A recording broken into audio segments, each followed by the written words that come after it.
Hello everyone, this is Umida with you. The theme topic for today I have prepared for you is rhetoric and persuasion, understanding how language and communication can be used to persuade and influence an audience.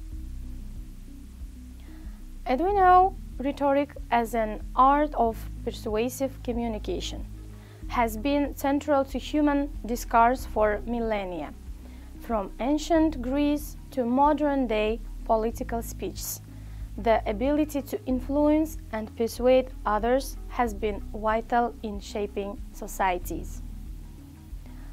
As an introduction or introductive part of my video, I'm going to explore the introduction to rhetoric. The origin of rhetoric. It's a fact that rhetoric has its roots in ancient Greece, where it was regarded as a crucial skill for participation in civic life. Aristotle, the philosopher, is often credited with formalizing the study of rhetoric. In his seminal work on rhetoric, Aristotle defines rhetoric as the faculty of observing in any given case the available means of persuasion. He identifies three primary modes of persuasion: ethos, pathos, and logos. Ethos is credibility, pathos is emotion, and logos is logic. Rhetoric in the Middle Ages and Renaissance. I'm going to explore the rhetoric in the Middle Ages. During the Middle Ages, rhetoric was shaped primarily by the Christian Church and classical antiquity, with a strong focus on religious and moral instruction. The Latin tradition of rhetoric, inherited from Cicero and Aristotle, was studied, but its use was adapted to the needs of Christian preaching, theology, and scholarship. In Christian adaptation, Augustine of Hippo was one of the key figures in adapting rhetoric to Christian teaching. His work on Christian doctrine emphasized the use of rhetoric for interpreting and spreading the Christian message. Augustine believed rhetoric could be used to make theological arguments compelling, but he also cautioned against manipulative or deceitful persuasions. The next stage is about medieval scholasticism. Rhetoric was taught in medieval universities, where it was considered one of the 7 liberal arts. In this period, it was often combined with dialectic and grammar. It was less about style and more about logical argumentation and the ability to teach or explain concepts. Scholastic rhetoric often focused on debate and dialectic, helping students to argue for or against a thesis using established logical frameworks. And how was rhetoric in law and politics at that time period? Here we dive in rhetoric. In addition to theology, rhetoric was also important in legal contexts. Lawyers and judges often relied on rhetorical skills to present their cases persuasively, while rulers used rhetoric in speech and political discourse to solidify their power. And in the Renaissance period, rhetoric. The Renaissance saw a revival of interest in classical texts, leading to a re-emphasis on rhetoric as it had been practiced by the ancient Greeks and Romans. This was a period of renewed attention to humanism, where classical ideals were fused with modern thought, shaping education and intellectual discourse. The next part of my video is about humanism and classical revival, the role of rhetoric in literature and politics. Here we will see the humanism and classical revival. First, here we will see humanism and classical revival.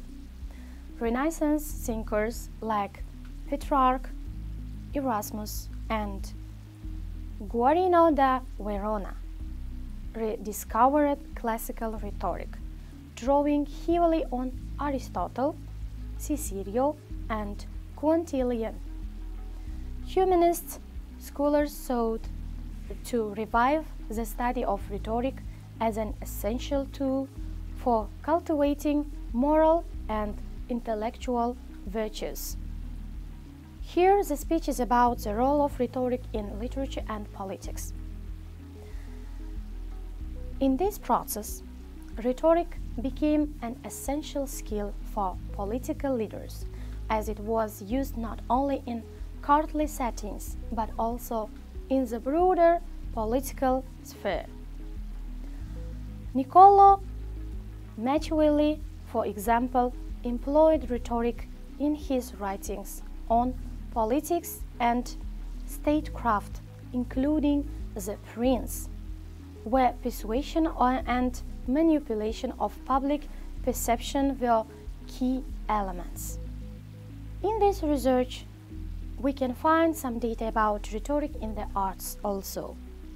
Renaissance artists also used rhetoric in their work, just as painters used visual language to speak to their audiences. Orators, poets, and playwrights used language as a means of persuasion. The concept of decorum, the idea that style and content should match the occasion and audience. It became crucial in both visual and verbal arts. At that period, textbooks and rhetorical systems were like these. The Renaissance period also saw the publication of important textbooks on rhetoric, such as Aristotle's Rhetoric, Cicero's De Orator, and Quintilian's Institutio Oratoria. These texts became fundamental to Renaissance education, shaping both theoretical and practical approach to the arts of persuasion. Let's talk about the origins of rhetoric, as it is indicated in Aristotle's works, Ethos, Pathos, and Logos.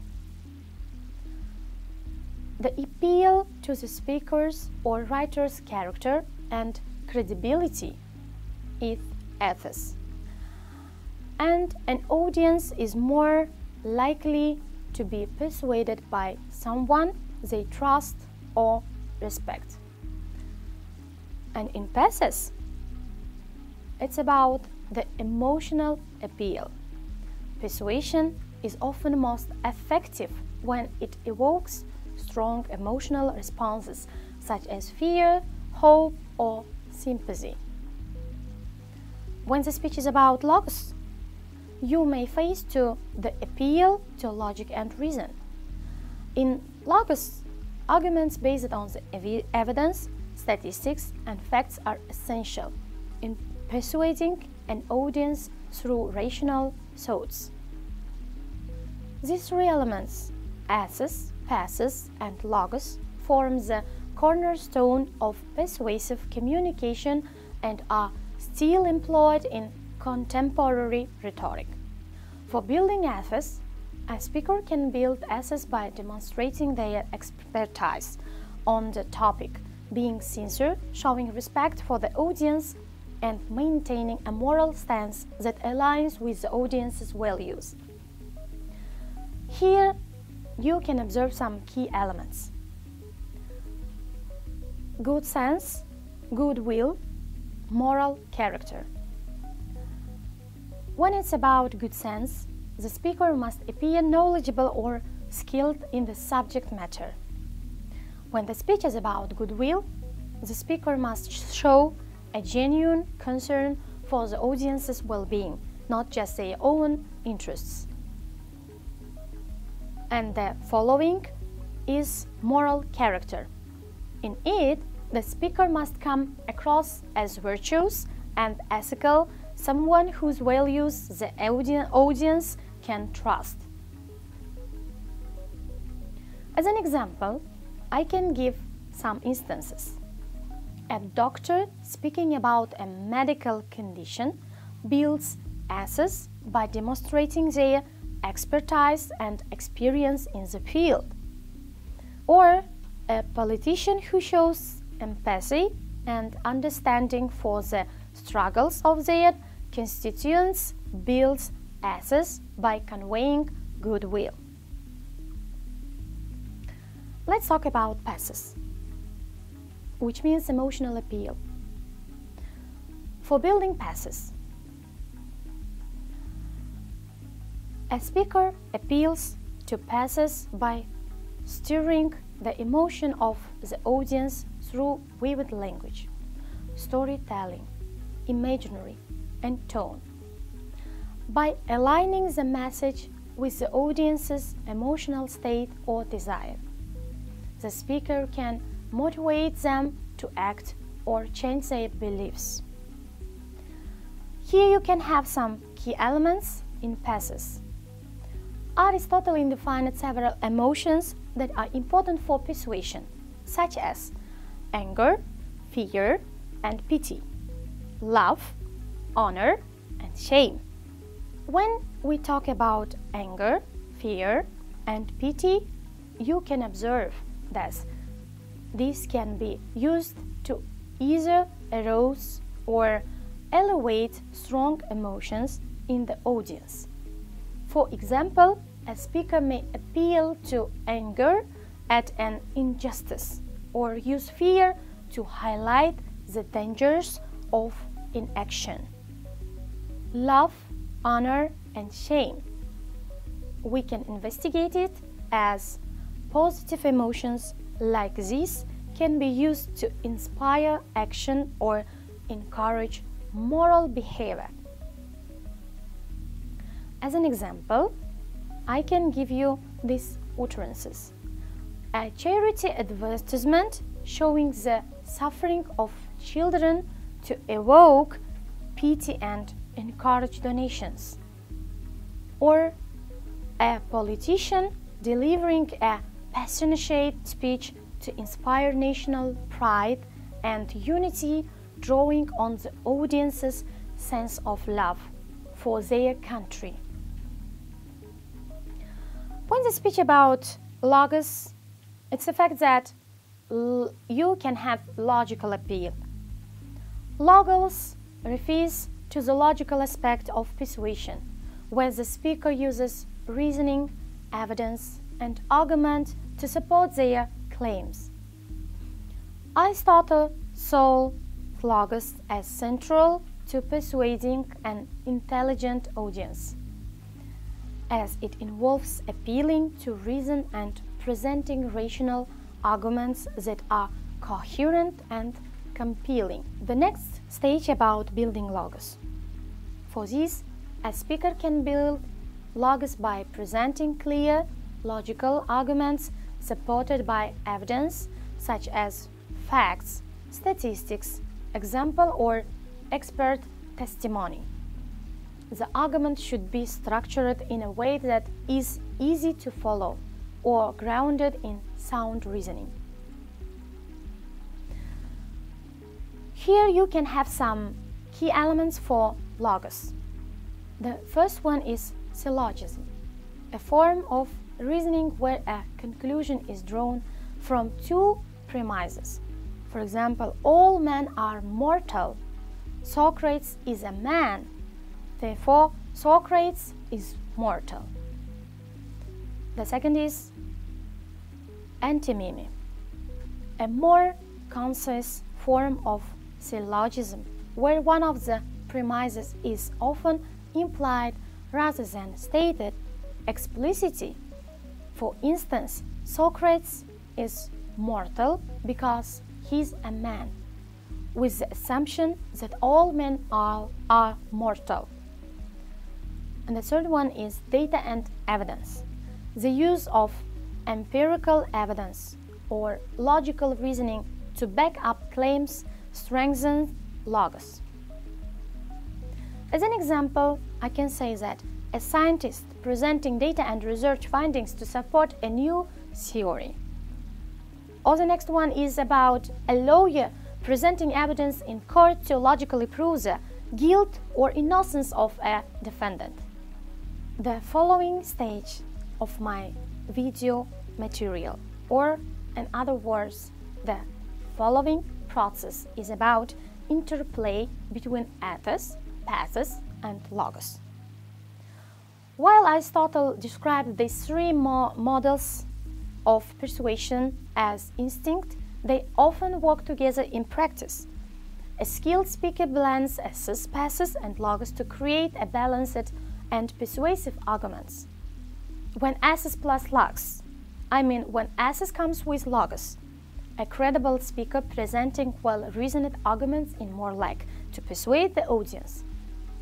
When the speech is about ethos plus pathos, or ethos comes with pathos, a trustworthy speaker who connects emotionally with the audience can inspire action or change beliefs. And the next, when pathos plus logos, in other words, pathos comes with logos, emotional appeals supported by logical arguments can persuade the audience on both intellectual and emotional levels.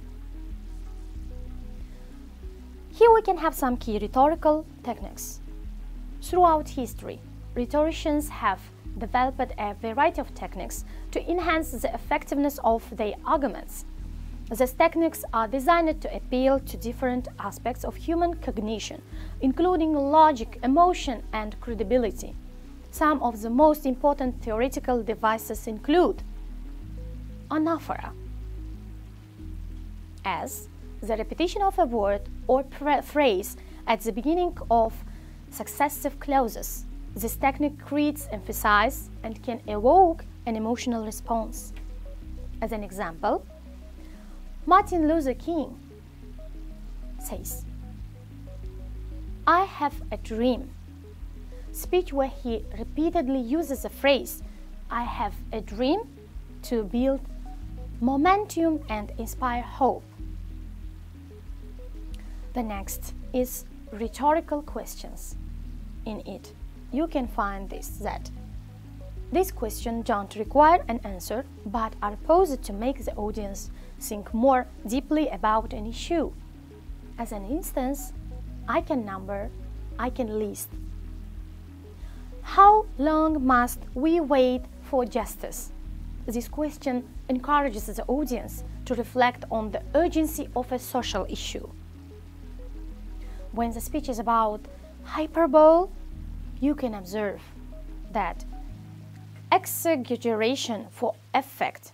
This technique is often used to emphasize the importance of an issue or to generate a dramatic effect. As an example, you can have this. "This is the most important decisions of our lives." Yeah, it can affect directly. And the following is antithesis. The juxtaposition of contrasting ideas to highlight differences and create emphasis. As an example, I can list this utterance: "It was the best of times. It was the worst of times," by Charles Dickens. The next part of my video process is about rhetoric in action. Persuasion across different contexts. In political oratory, political speeches are one of the most prominent examples of persuasive rhetoric. Politicians use a combination of ethos, pathos, and logos to appeal to voters, gain support, and convey their values and policies. the effectiveness of political rhetoric lies in its ability to connect with the audience on an emotional level, while also providing logical arguments and establishing credibility.